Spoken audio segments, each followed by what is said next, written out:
Cos'è che inquina le coste del mare del Veneto?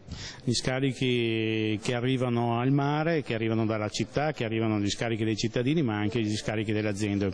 Più di 1 milione di cittadini veneti non ha ancora la depurazione delle acque e questo significa poi portare verso il mare scarichi sia di natura biologica, ma per quanto riguarda l'industria anche di natura chimica. Così il presidente veneto di Legambiente, che con la sua goletta verde percorre il perimetro dell'Italia esaminando le acque, illustra la situazione. In Veneto sono state trovate 5 località inquinate, una in provincia di Rovigo, a Rosolina, e 4 nel Veneziano, a Sottomarina, alla foce del Brenta, a Cortellazzo, alla foce del Piave, a Caorle, alla foce del Sile e a Campalto, nel canale che finisce nella laguna veneziana. Non è un caso che 3 siti inquinati siano in corrispondenza dei fiumi, che portano con sé gli scarichi dei centri urbani, dell'agricoltura e della zootecnia. Fare il bagno vicino alle foci dei fiumi comporta quindi dei rischi. Sono i rischi di infezioni, quindi di infezioni sanitarie e il rischio quindi di malattie di questo genere, quindi bisogna intervenire proprio per evitare che ci possa essere un rischio di infezione. A Campalto non c'è la foce di un fiume, ma la situazione è simile. Succede che, come in altri punti alle foci di fiumi, abbiamo trovato che l'inquinamento civile, chiamiamolo così, è abbastanza alto e quindi ancora una volta ci troviamo a segnalare che alle foci dei fiumi